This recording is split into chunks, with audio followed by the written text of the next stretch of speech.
Estas son jóvenes, hizo la psicología, especialmente la escuela del psicoanálisis, hizo con referente al, este, a las aportaciones que realizó. La primera, jóvenes, es hablar del desarrollo psicosexual del ser humano. Y aquí pues él hablaba sobre la etapa oral, a los 12, 18 meses, y también pues aquí la boca es la zona erógena y procura pues al bebé no solo la satisfacción de alimentarse, sino sobre todo el placer de chupar, ¿vale? También creo que el niño lo que busca es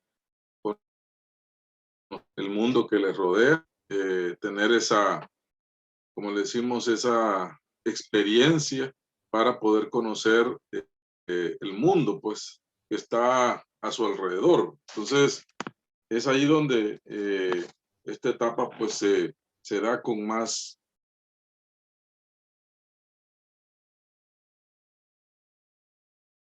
fuerza en esta etapa. Quiero decirles, jóvenes, que la escuela psicoanalítica del psicoanálisis, jóvenes, es una, ¿cómo se llama? Es una corriente en alguna medida que deja muchas cuestiones ahí, como les digo, ah, en cuestión, o cuestionarla. Por ejemplo, cuando se desarrolló el psicoanálisis, pues él complementó pues la psicología de la conciencia y pues nos hablaba pues de las etapas del desarrollo, como una manera también, como él también lo basaba pues en base al aspecto del inconsciente. ¿Se acuerdan que era una fuerza que tiene que ver con aspectos también de impulsos sexuales, ¿va? También? Así que para algunos pues era un poco fuerte esta, esta corriente, ¿va? En cuanto a cómo explicaba. Eh, en la actualidad pues hay muchos que cuestionan esta manera pues de explicar el comportamiento del ser humano. Después pasamos, jóvenes, a la etapa eh, oral. Otra etapa es la etapa oral, que se da desde del nacimiento, pues, perdón, que se da de los 12 a los 18 meses, a los 3 años. En esta época, pues, la fuente principal de placer y conflicto potencial son las actividades que intervienen en el ano. Aquí, pues, el niño pues, empieza a tener control, tiene control, que es el primer pues, intento del niño por convertir una actividad involuntaria en algo voluntario. Entonces, los niños aquí experimentan el dolor, ya sea al retener o al expulsar sus desechos fisiológicos. También aquí, pues, se suele dar también el hecho de que los padres, pues, realizan una serie de rituales, ¿no? Para cuando el niño, pues, no puede eh, a defecar, ¿no? Entonces, el niño, la persona, pues, empieza pues, a hacer una serie de rituales. Por otro lado, hay padres que también presionan al niño, pues, a que avise cuando va a ser, pues, sus necesidades fisiológicas. Señorita Jacqueline, dígame. ¿Verdad que cuando hay problemas de eso, estreñimiento, hay unos ejercicios que lo ponen a hacer a uno, tipo lo apuestan y bajan las piernas a cada rato para ayudar a los niños a ir al baño porque no pueden? Sí, sí. ¿Le faltó algo ahí a lo que me estaba diciendo? No. Entonces, muy bien lo que la señorita Jacqueline, entonces hacen una serie ¿cómo se llama? De rituales, que el niño en alguna medida, pues, empieza a generar, por ejemplo, hacerle ruidos, darle ciertas comidas. Entonces el niño aquí, pues, ve que hay cierto interés, ¿va? En él. Por otro lado, hay padres que son muy estrictos en cuanto a esto y tratan la manera de presionar al niño a que avise. Entonces es allí cuando decía él, pues trae unos conflictos cuando ya se es adulto. Después pasamos a la etapa fálica, que es otra etapa también, esta se da de los 3 años a los 6 años. Aquí es donde el niño pues su órgano sexual y desempeña pues un papel dominante. En esta fase pues el niño pues busca tocarse, pero más por cuestiones de sensación en el pene.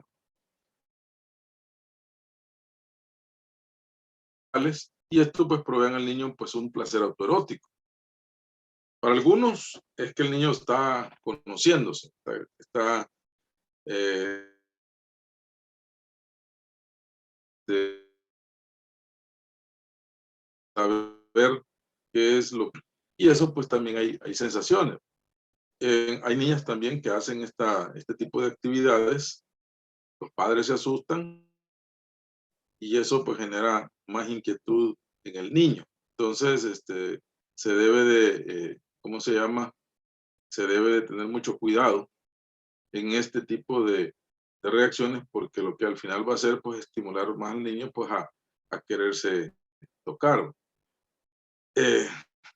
Los adultos son los que muchas veces pierden el control y eso provoca crisis en los niños y entonces es ahí donde pues hay niños que son mal dirigidos y hay una confusión ahí. Yo he escuchado historias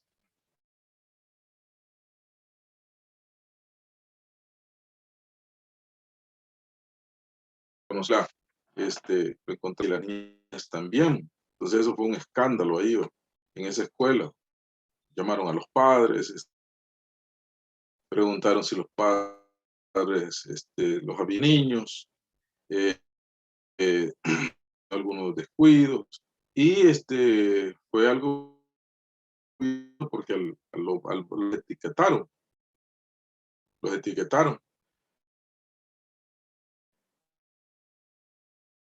Una eh, un poco penosa también por ese tipo de situaciones.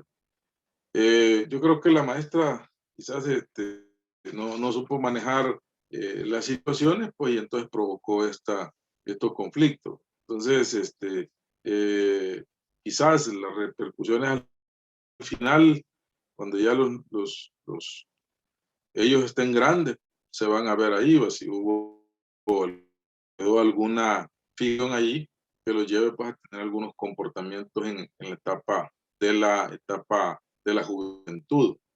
También Freud consideraba pues el clítoris como un falo inferior y decía pues que por eso pues las mujeres pues envidiaban a los hombres por o sea que cuando apareció Karen Horney, ella fue también una psicoanalista, pero después se separó del pensamiento freudiano y ella hace una defensa de esta postura de Sigmund Freud, diciendo pues que no es que está envidiando un pene, sino que lo que sucede es que quizás los privilegios que los hombres pues tienen. Quiero decirles pues que en la actualidad pues se ha luchado por los derechos, tanto porque tradicionalmente pues el hombre pues ha tenido ciertos privilegios. Entonces, ahora pues en este caso pues hay mujeres de todo tipo de actividades laborales, ya no hay una alimentación en cuanto a ir a estudiar o prepararse. Entonces, claro, yo creo que siguen habiendo siempre deudas en cuanto a este tema, pero que, perdón, como les digo, pues siempre hay temas en cuanto a este tema complejo de cuestiones de derechos que se están siempre pues exigiendo. También se da el complejo de Edipo, jóvenes, en esta etapa también, donde es una historia pues griega, donde tanto los dos pues se enamoraron de sus progenitores, no sabiéndolo. Entonces, Sigmund Freud toma esa historia, la aplica a la teoría psicoanalítica y él, pues, ¿me escuchan, jóvenes? Sí, escuchan. Sí, Está fallando un poquito. sí. Vale, entonces decía él que es una etapa normal en esta de los 3 años en adelante, pero que a los 6 años pues debe de ir ya decayendo porque entramos a otra etapa. Ahora, cuando no se supera esta etapa, entonces cuando se es adulto, se vuelve muy codependiente de los padres, el varón de la mamá, la niña del papá, y entonces es porque no se superó esta etapa. Después entramos a la etapa del periodo de latencia. Aquí el niño baja su fuerza psíquica, se inhiben, sexual también, y se reduce su dirección, porque el niño pues aprovecha para aprender otro tipo de actividades, entra a la escuela, aprende más o menos a socializarse también con otros niños de su edad, convive con ellos, sus padres también y los maestros ayudan mucho también en esta parte porque el niño va a la escuela, aprende a leer, a escribir, a conocer números, fracciones y todo. También los padres aprovechan para enviarlo a escuelas de natación, de fútbol.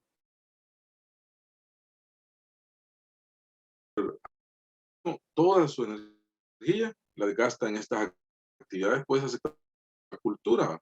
Entonces, en esta etapa, pues aún hay rechazo hacia, pues, por ejemplo, cuando los padres o alguien molesta al niño, con otra niña, con un niño, hay cierto, como pena por eso. Y lo que hace es mejor enojarse. Dice, no, a mí no me gustan las niñas mucho lloran. En el caso de los varones, pues dicen muchos son muy, muy bruscos.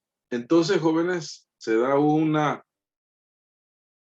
pues, estas fuerzas psíquicas. Ahora, pues,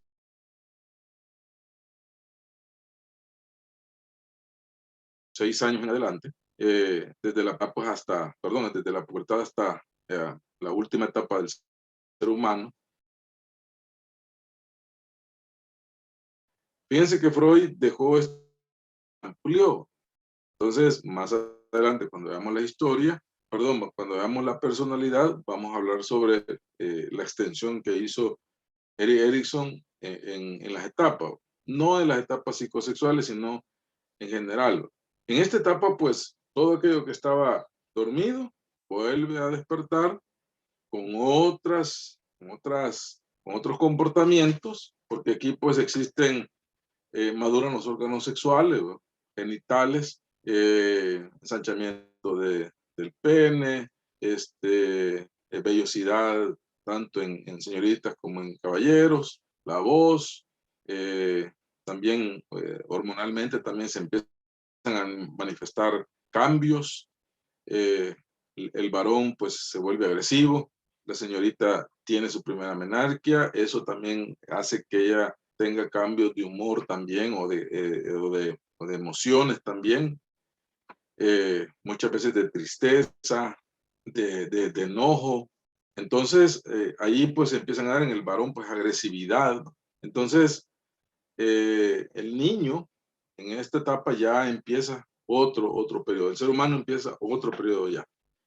También hay un impulso sexual, se canaliza a través del sentimiento hacia una persona. Allí se dan los primeros enanitos, las famosas hacerse novio, pero no pasar de allí. El cual, pues antes era busca satisfacer a partir de una establección de noviazgo y todo esto, pues que se empieza a manifestar. También, de acuerdo al aparato psíquico, esto ya empieza a tomar como más incidencia el yo, el super yo y el yo. Vamos a decir porque ya estamos conscientes, ya sabemos el bien y el mal, ya sabemos discernir qué es correcto, qué no, entonces donde empieza ya a funcionar este componente ya del ello, sub y del yo. Otras aportaciones también son el concepto de inconsciente. Nosotros utilizamos esta expresión siempre. Es que hice eso de manera inconsciente.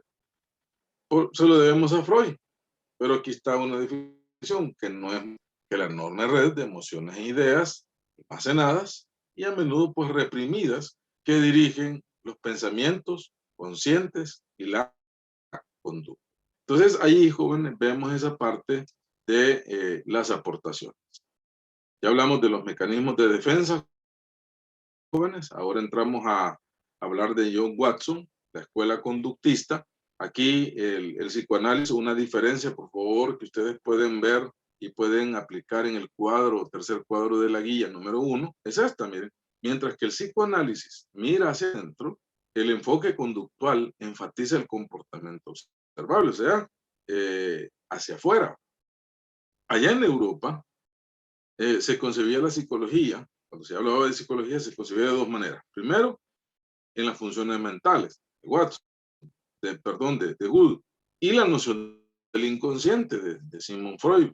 Pero en Estados Unidos, en este lado del continente, todos razón esta y sostenía pues que para ser científica la psicología debería de dejar de utilizar la introspección. Otra diferencia, miren, aquí hay una diferencia, hay ahí también una diferencia.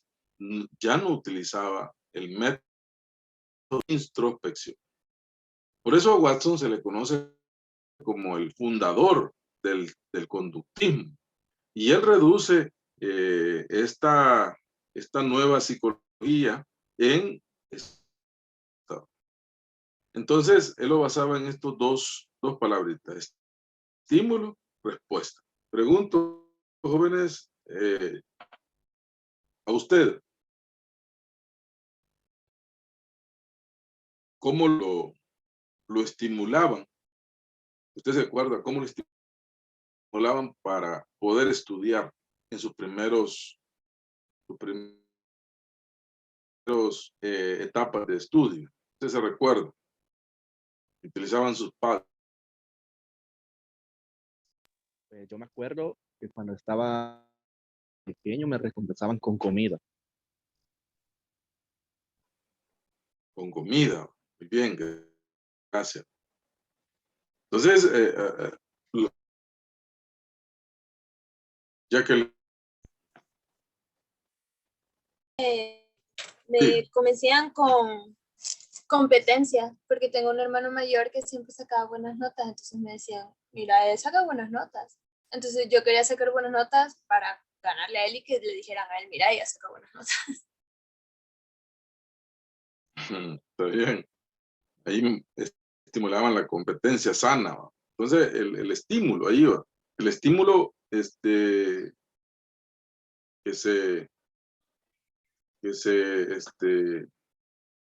¿alguien me estaba pidiendo algo? No.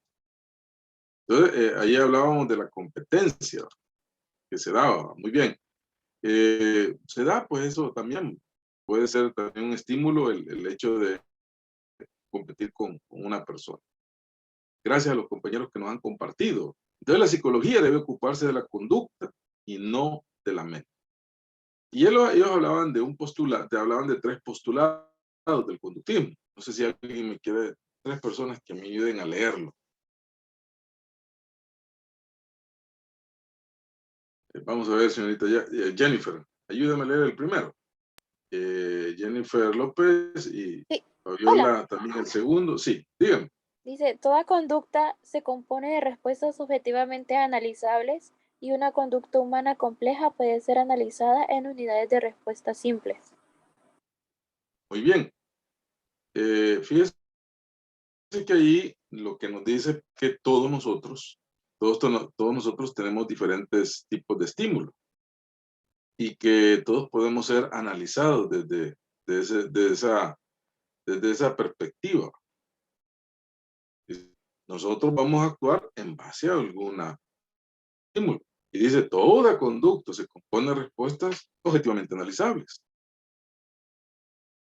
Si nosotros quisiéramos algo de nuestros padres, un permiso,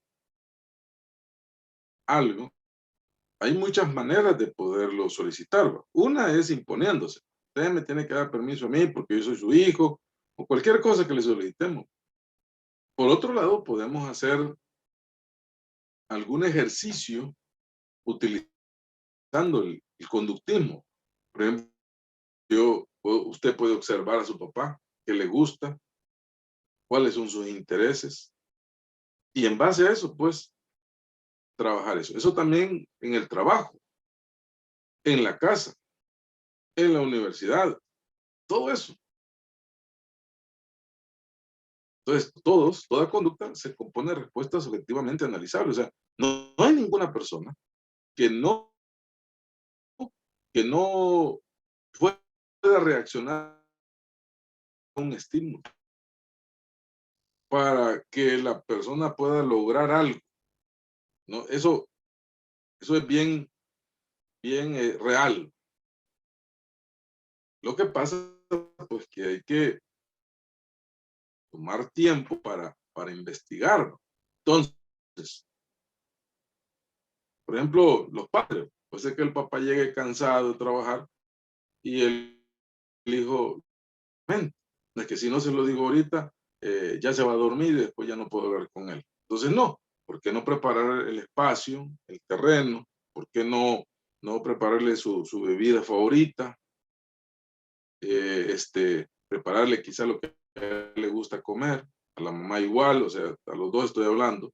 Y entonces, al saber que algo le gusta, entonces puedo llegar a ese espacio neutro y poder solicitar algo. También una conducta humana compleja, oiga, puede ser analizada en unidades de respuesta simple también. Una conducta humana compleja, hay gente que dice, no, es que esta persona no se puede penetrar. El padre es muy duro. Pero no, toda conducta compleja, toda conducta humana compleja puede ser analizada en unidades de respuesta simple. Solo hay que encontrar eso. Esto también lo podría decir en el campo de lo sentimental. El campo de lo sentimental. Muchas veces, tanto la señorita como el caballero le pueden gustar a alguien, pero pensamos que solamente con nuestro físico podemos conquistar a alguien. A veces tenemos que hacer algún tipo de actividad para poder generar esa tensión. Entonces, con esto no estoy dando tips de conquista. Lo único, pues, es que muchas veces uno tiene que investigar. Tiene que ver a la persona, tiene que preguntar qué le gusta. Posiblemente no voy a llegar a ser su novio, pero sí voy a llegar a ser su amigo. Y entonces, voy a saber qué es lo que le gusta, qué no. Muy bien. Si alguien tiene alguna pregunta, pues yo se la contesto. Postulado número 2. Señorita Gabriela Romero, diga. Dice, la conducta siempre se compone de movimientos musculares y acciones glandulares. Es que puede ser entendida como procesos físicos y químicos. Muy bien, muchas gracias. Aquí hablamos del otro elemento que es el aspecto físico y químico, que nosotros los seres humanos también tenemos. Por ejemplo, a la comida.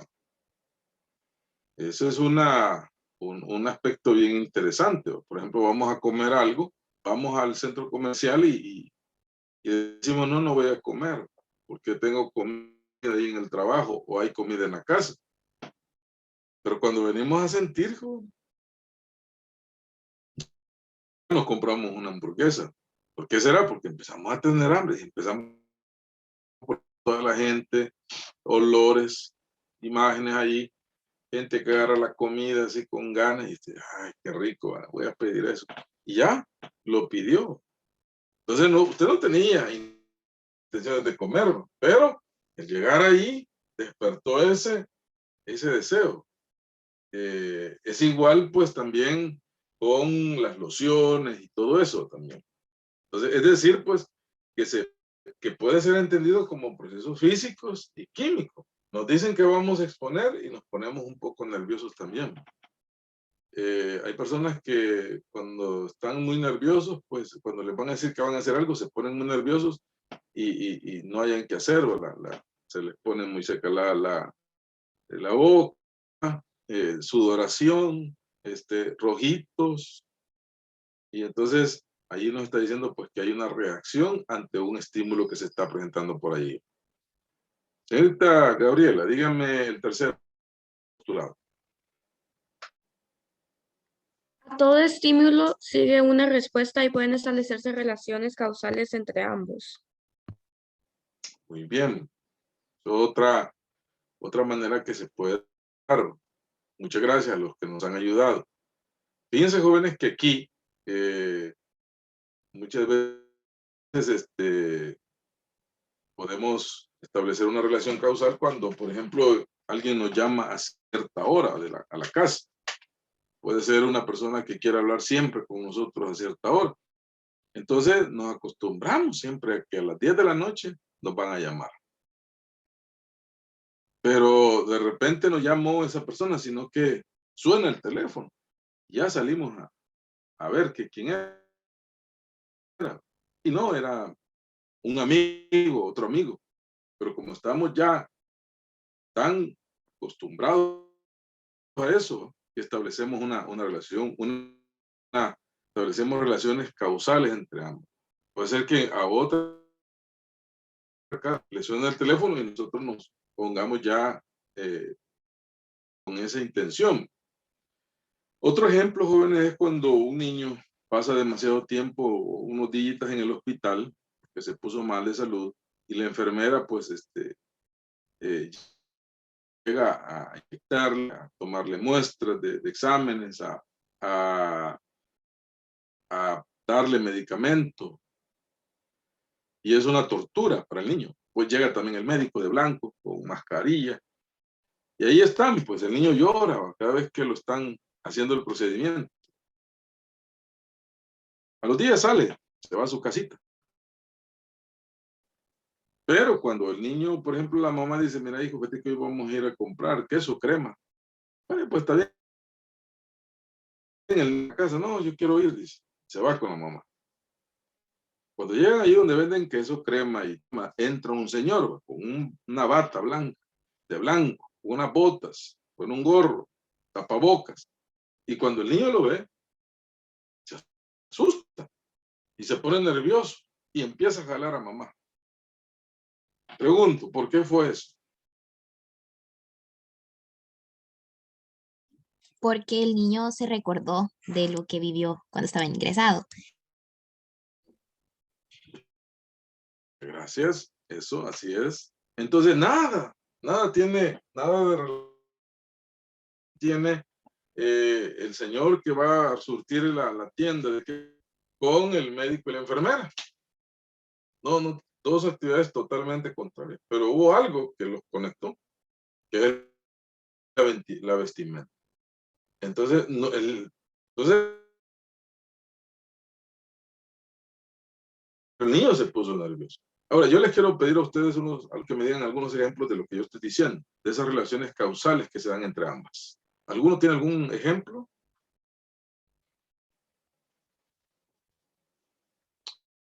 Vamos a ver, señorita Jacqueline, dígame. Yo cuando estaba pequeña me acuerdo de no sé si fue en metro o dónde, pero estaban vacunas para, no me acuerdo para qué enfermedad, pero las estaban regalando, entonces me pusieron una, pero creo que la muchacha, no sé si, o sea, era de las que lo hacen así a la carrera y no lo puso bien, pero sí me dolió un montón y me acuerdo que hasta lloré. Entonces, cuando tuve 11 años, me dio apendicitis y me iban a operar, entonces me iban a meter una aguja para el catéter. Entonces, cuando vi la aguja, yo empecé a llorar y a gritar y ni me la había, no había sentido, ni me la ponen. Sentí cuando entró la aguja, pero llorando un buen rato, porque aquella me dolió. Muy bien, señorita Jacqueline. Un buen ejemplo nos ha puesto ahí. Gracias. Entonces, tenemos esas relaciones causales entre ambas. Entonces, hay cosas que uno, por ejemplo, si un policía, pues, lo para uno, puede ser que se ponga nervioso. Y la segunda vez que mira un policía, puede ser que alguien ya o alguien que ande de ese color, ¿no? Y no es policía. Entonces, muchas veces hacemos eso. Pablo hizo un ejercicio, jóvenes. Pablo hizo un ejercicio donde él, pues, antes de él, cada vez que le llegaba a dejar comida al animal, el perrito, pues, babeaba. O sea, había una salivación ahí. Entonces, la comida era un estímulo incondicionado. La saliva era una respuesta incondicionada. En el segundo, solo puso el diapasón, no le puso comida. Pero el perro solo se le quedó viendo. Entonces, ahí hablaba del estímulo neutral. Y a la respuesta donde no había saliva se le llamaba respuesta no condicionada. Pero después en el tercero, él estableció una relación entre los dos, diapasón y comida. Y había saliva. ¿Por qué había saliva? Más por la comida. Pero esto lo hizo constante. Hasta que llegó un momento en que quitó la comida, cuando hacía sonar el diapasón, un estímulo condicionado que dio un condicionado. Entonces ahí vemos estos ejemplos. Decir, jóvenes, que todos los seres humanos pues estamos en alguna medida condicionados a algo. Por ejemplo, con el teléfono. Muchas veces nos empezamos a buscar el teléfono y no es el de nosotros. Entonces, está sonando por ahí. Otra es, mientras no sepamos, perdón, mientras usted no sepa que no anda su celular, todo chévere. Pero cuando usted lo busca, el celular, se asusta, porque no lo anda ahí. Y empieza a saber qué se hizo, dónde estará. Ay, me van a llamar, no sé yo qué hacer. Pero mientras usted no se daba cuenta de eso, todo estaba chévere. Estamos tan condicionados a ciertas cosas, al vehículo también. ¿Y ahora cómo me voy? Porque pues estamos en alguna medida, digo, algunas cosas estamos tan acostumbrados, también podría decir alguien. Álvaro Duan. Buenas tardes. Le quería preguntar si va a subir estas diapositivas al campus virtual donde aparecen los aportes del psicoanálisis. Sí, están ahí en la semana 2. Fíjese que en la semana 2 los mecanismos de defensa y en la semana 1 también, pero unas diapositivas pero con distintos colores. No sé si solo soy yo. Sí, son de colores, pero es la misma información. Si gusta, se las pongo.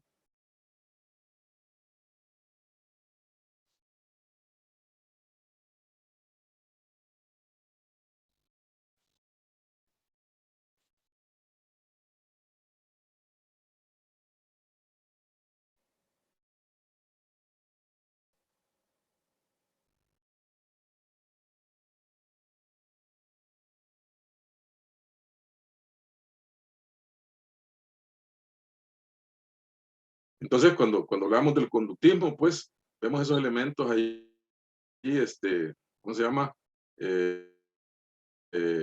Marcados ahí.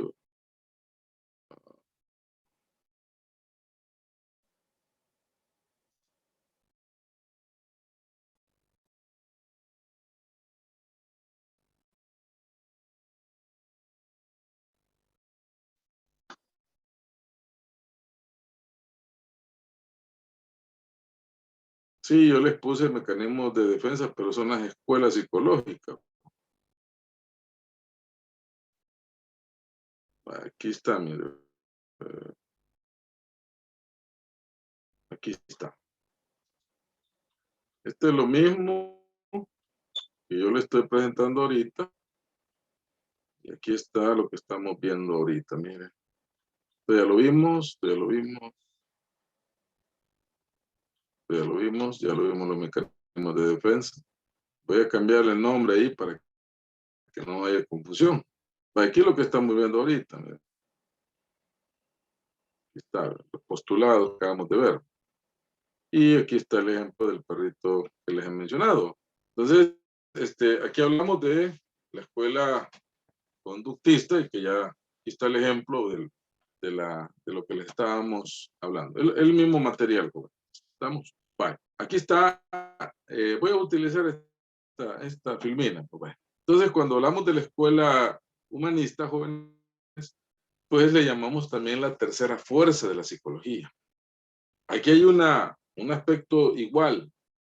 El humanismo se parece más al psicoanálisis que al conductismo. ¿Por qué? Porque le dan importancia considerada a los motivadores internos de la conducta. Pero difiere del pensamiento clásico analítico. O sea, en el caso de que esos motivadores muchas veces lo pueden meter en problemas, como hacía con el psicoanálisis. A diferencia de la escuela humanista de Abraham Maslow y Carl Rogers, se da en que le da mucha confianza, o sea, le da un valor al ser humano, pues. Y hay una diferencia y hay una igualdad aquí, miren, utiliza el método de la introspección. Es otra cualidad de ser, como decimos, parte también del psicoanálisis. Por eso la contribución de Maslow fue su preocupación por las personas sanas. En cambio, la escuela psicoanalítica, jóvenes, se encargaba de personas enfermas. Entonces, pero la escuela humanista de Maslow buscaba o se preocupaba por personas sanas más que de personas enfermas. Estudiando, por ejemplo, la alegría, el entusiasmo, el amor, el bienestar, en lugar del conflicto, la vergüenza y la tristeza. Y Maslow pues, se dedicó a investigar a aquellas personas creativas que se desenvolvían adecuadamente en la sociedad. Él creó esta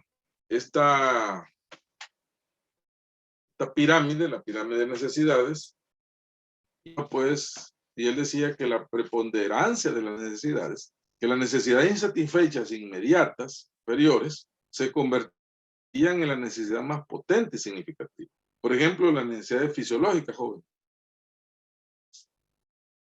Las necesidades fisiológicas. ¿Cuáles son esas necesidades fisiológicas? ¿Las pueden escribir ahí en el chat, jóvenes? Vamos. ¿Cuáles son?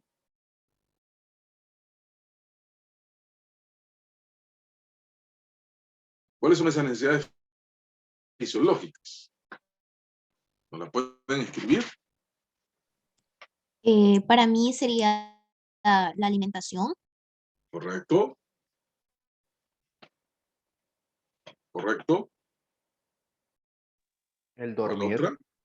Dormir, está bien. la vestimenta,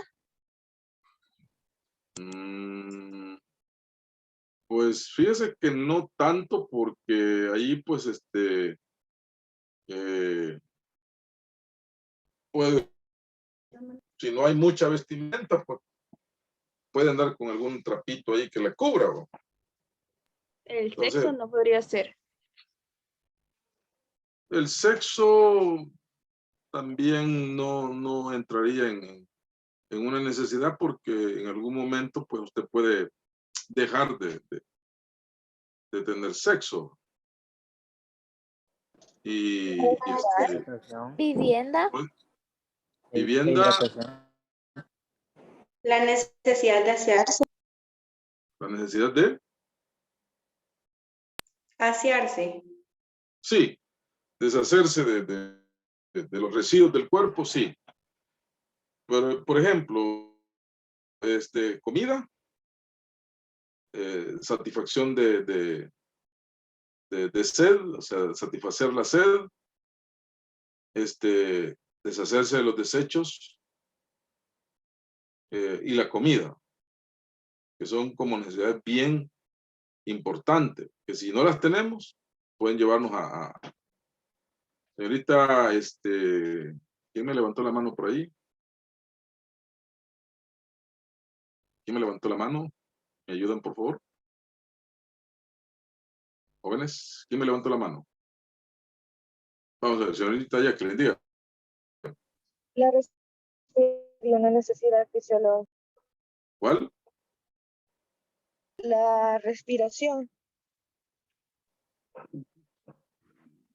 Bueno, quizás como decirle, sí, sí es fundamental, ¿no? Porque si dejamos de respirar, pues ahí se nos acabó la vida.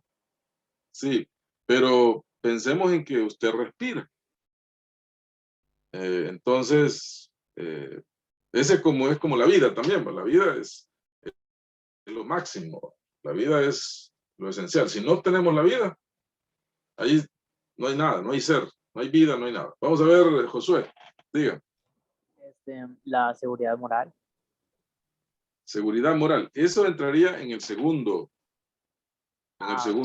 aspecto. Quizás lo que nos han dicho, por ejemplo, lo que nos han dicho los compañeros, vivienda, por ahí mencionaron también sexo, por ahí mencionaron también, ¿qué otra cosa? Aseo. Todos esos elementos entrarían en las siguientes. Ricardo, digan. Sería también, no sé si la interacción con otras personas sería una necesidad. Ahí sería en el nivel de pertenencia. Ahí diríamos en el nivel de pertenencia. Pero los aspectos fisiológicos, que son comida, beber, agua, deshacernos de los desechos que tenemos el cuerpo, que son muy importantes. Entonces, cuando usted ha comido y cuando usted ha dormido, cuando usted ha bebido agua y cuando usted se ha deshecho de esas cosas que el cuerpo ya no necesita, entonces usted puede pensar en la otra, seguridad. Por ejemplo, seguridad de una vivienda. Allí sí, mire, seguridad de una vivienda, porque no vamos a andar en la calle. Seguridad de andar vestido también. O sea, que usted tenga su ropa. Ahí entra lo que hablamos de la seguridad. Que, por ejemplo, no se le mire su desnudez. Como, por ejemplo, aspectos también que tienen que ver con la parte de la seguridad que genera el ambiente también. Todos los que estamos aquí vivimos, algunos quizás, más de algunos vivirán en una zona donde puede ser catalogada como muy peligrosa. Pero cuando usted llega a su casa, tranquilo, se acabó la zozobra, el miedo, porque ya está en su casa, usted se siente seguro en su casa, se siente protegido. Entonces ahí sí entrarían esas viviendas, vestuario, también, y no sé qué otra me estaban diciendo, vamos a ver por aquí, respiración, alimentación de salud, bien, alimentación, dormir, aseo personal. Correcto, la salud también es un aspecto fisiológico, necesidad fisiológica que debemos cuidar, la salud. El aseo personal, sí, también entraría en esa parte de valorarse, que también es otro de los aspectos. Comer, dormir, asearse. El sexo quizás entraría en la parte de amor, pertenencia y amor. Dormir. Entonces, el aspecto de seguridad y protección. Por ejemplo, si yo les digo a ustedes, miren, alguien trabaja en un lugar muy bonito, como esos edificios que hacen, o alguien comprar un apartamento, quizás, de esos edificios que hacen grandes ahí ahorita, pero les dicen, ahí hay una cárcava, o está a la par de un abismo, entonces muchos no dirían, no, mejor yo no lo compro ahí, ¿va? ¿Por qué? Porque es muy peligroso, pues. Terremoto aquí en este Valle de las Hamacas, puedo se me va a caer mi inversión, mejor no, mejor busco otro lugar.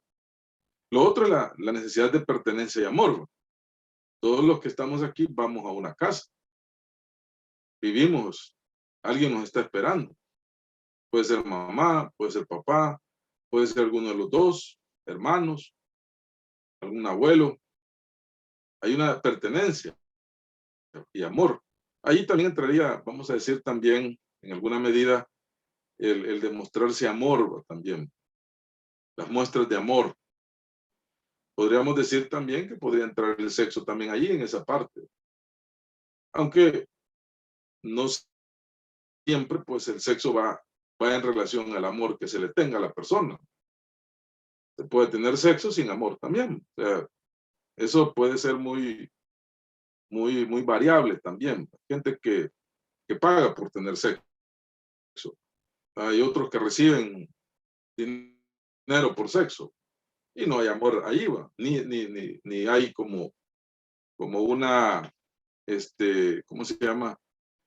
Ese sentimiento. Pero vamos a decir que podría encajar en esa parte de manera, pues, poquito ahí, un poquito complicado, pues, la definición de amor o de sexo también.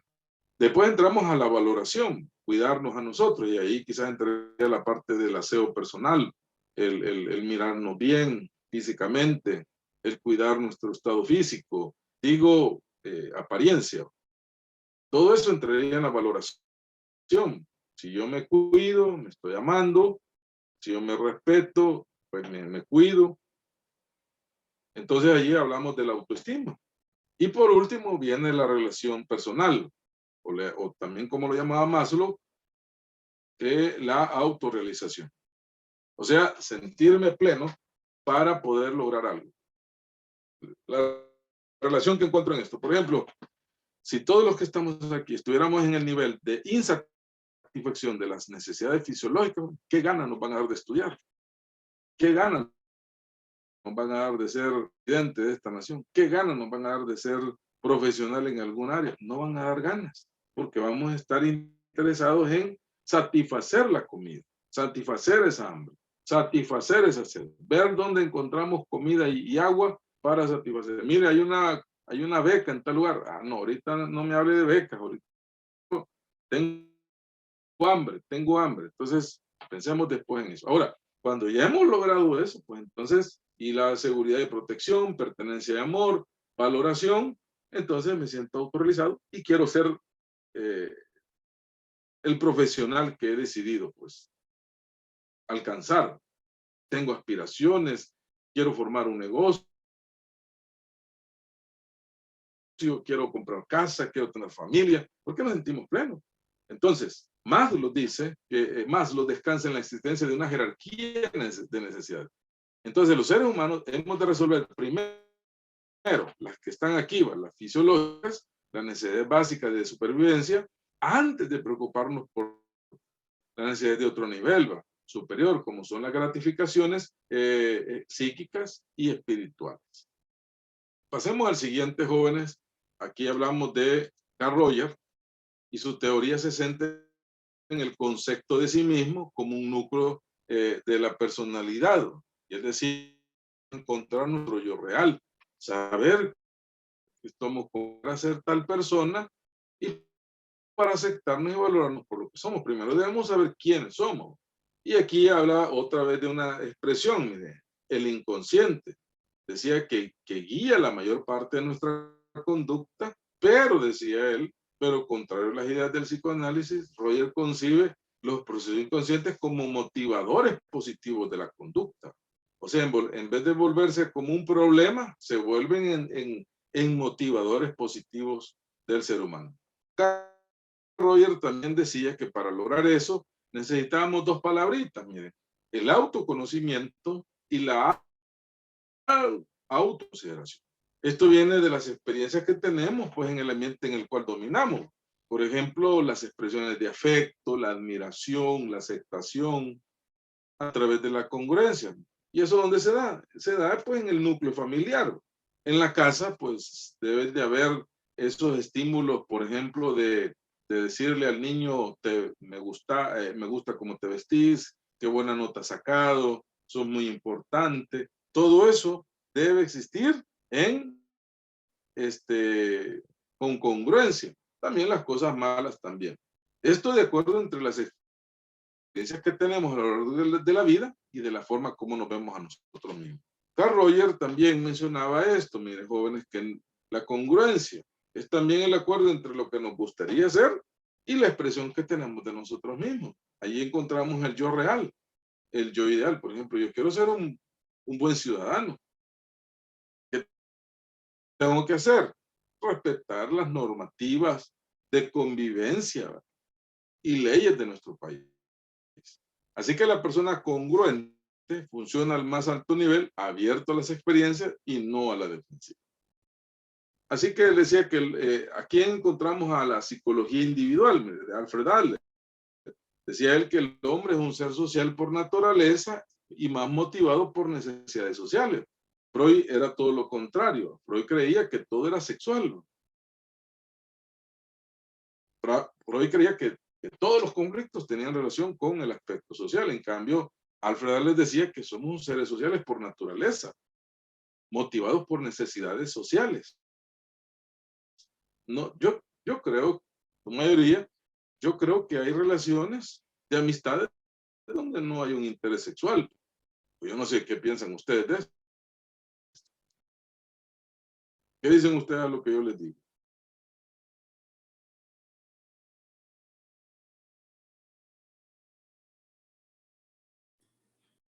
¿Jóvenes? Yo creo que sí. Que sí, que Que yo pienso que siempre hay un interés sexual que puede tener uno amigos sin ninguna otra intención. entonces usted dice que no hay interés. O sea, podemos tener amigos, pero no necesariamente porque tenemos un interés sexual, sino que simplemente porque que tenemos una amistad. Correcto, así lo que dice Alfred Adler, ¿no? Que el hombre es un ser social por naturaleza y más motivado por necesidades sociales que por impulsos sexuales.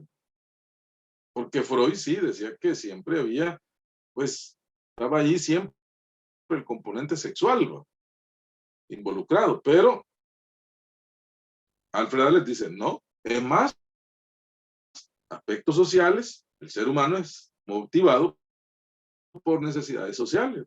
También somos además conscientes, ¿va?, y no principalmente inconscientes, porque estamos en condiciones de crear nuestro propio destino. Entonces, Alfred Adler decía que no necesitamos ser víctimas de impulsos primitivos, como lo manejaba el psicoanálisis. Acuérdense, el de Lello, que era muy animal, muy primitivo. Entonces no necesitamos ser víctimas de impulsos primitivos, ni de un medio ambiente incontrolable. O sea, pude haber nacido en un ambiente hostil, pero no necesariamente voy a seguir en esa ruta. Tenemos una conciencia de nosotros mismos. Y olvidémonos, pues, mucha gente tiene sentimientos de inferioridad, complejos de inferioridad.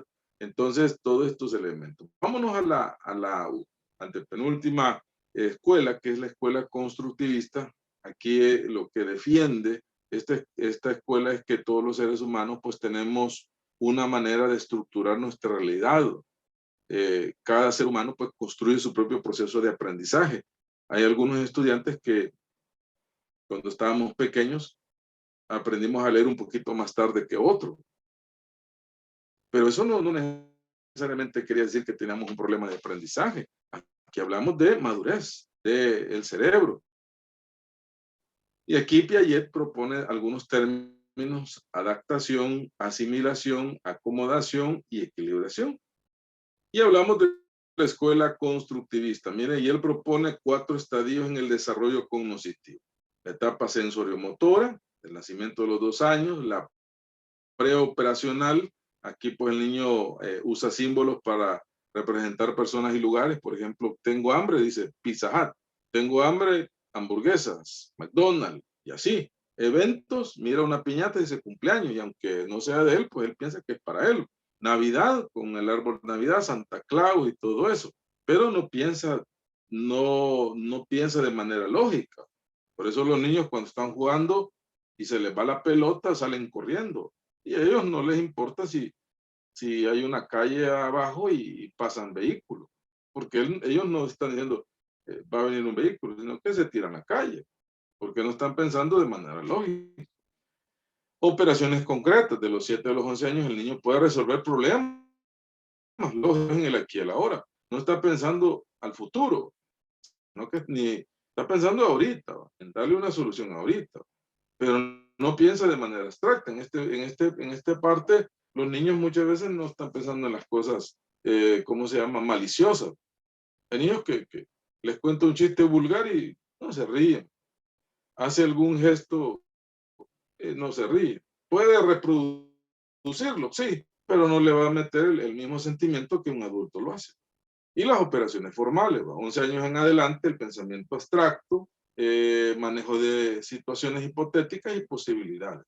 Y por último entramos a la escuela gestáltica, que es una joven corriente, se da en Alemania, y están los exponentes de la escuela gestáltica, y ellos manifiestan pues que la mente es activa, dinámica y asociativa, y no acepta pasivamente lo que percibe, sino que constantemente busca el significado entre los estímulos externos. Y él dice que el todo es mayor que la suma de sus partes, joven. Y ahí tenemos una imagen, usted la ve ahí, que si la vemos junta, pues vamos a decir que es una persona mayor, que tendrá un grado militar. Pero si empezamos a separar, ya esa imagen ya pierde todo su encanto, vamos a decir. Igual que los seres humanos, ¿verdad? Yo no los puedo ver a ustedes solo como estudiantes, los tengo que ver como hijos, algunos como trabajadores, otros pueden ser estudiantes de la carrera que llevan otras materias. O sea, el todo es mayor que la suma de sus partes.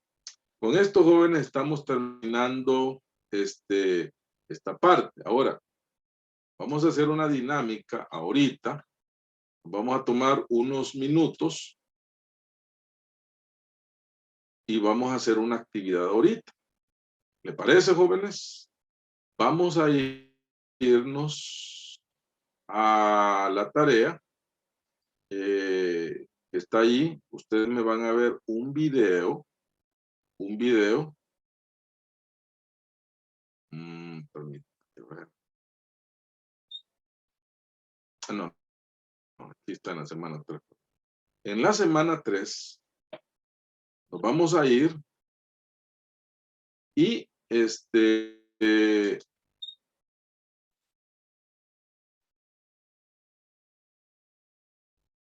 vamos a ir a ver un video. ¿Sí, jóvenes? Vamos a ver un video del Circo de la Mariposa. Ahí está el enlace. En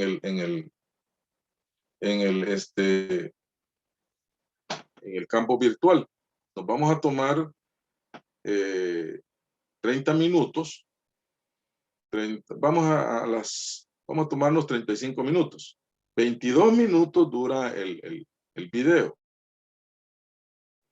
Es sobre el Circo de la Mariposa. Si usted ya lo vio, pues entonces ya lleva ya lleva algo de ventaja. Si usted no lo vio, entonces véalo y usted me va a hacer un análisis allí y me va a hacer un reporte de media página, no mucha, de media página, de cómo aplicar, qué escuelas usted le aplicaría al video, a la historia que está en el video. ¿Qué escuelas le aplicaría? Esta puede ser una, o pueden ser 2 o 3, o todas las que hemos visto aquí en clase. Entonces va a ser un informe, yo les voy a abrir un espacio ahí para que ustedes me suban ese reporte, vamos a decirlo, ese informe, y entonces ahí me trabajan esa parte. Entonces el primer aspecto es ver el video. Ese es lo primero, ver el video. 22 minutos dura. Después de eso, hacerlo. Yo creo que en 10 minutos hacemos ese video, ese reporte. Cuando sean las 5:35, 5:40 mejor, nos vamos a volver a conectar. Y ahí vamos a ver cómo está la situación de esa actividad asincrónica. No sé si me comprendieron, jóvenes. Sí. Usted va a ver el video y le va a aplicar las escuelas. Como les digo, puede ser una escuela, 2 escuelas o todas las escuelas que usted quiera.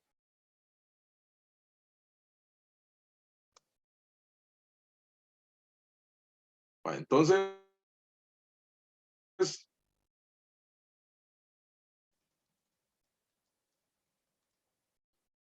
empezamos ya, jóvenes, a hacer actividad.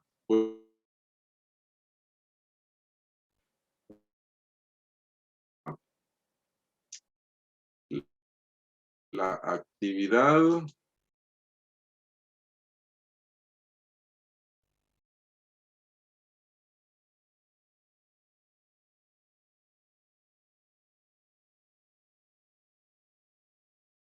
para que usted la empiece a trabajar ya.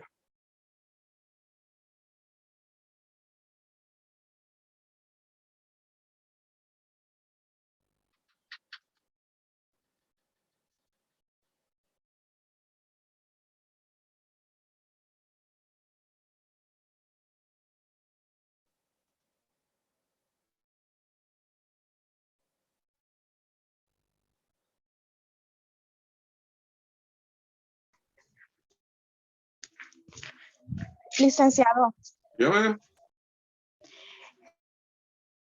quería explicarme de nuevo la actividad. Es que fíjese que tuve problemas de internet y pues pasé como unos 15 minutos sin poderme escuchar la clase. Vale. Ahí hay un enlace de un video que se llama El Circo de la Mariposa. Usted lo va a ver y cuando lo termine de ver, usted le va a aplicar 1 o 2 o 3 o todas las escuelas al video. Las escuelas psicológicas al video o a la historia que está ahí. Y me va a decir usted por qué usted considera que le va a aplicar esa escuela. ¿Sí? Eso es lo que usted me va a hacer. Entonces me va a crear un informe y ahí pues usted me lo va a poner ahí y entonces me le va a subir ahí. Hemos dicho que dura 22 minutos y en 10 minutos posiblemente usted lo va a hacer. Así que a las 5:40 nos vamos a volver a conectar para continuar con la clase.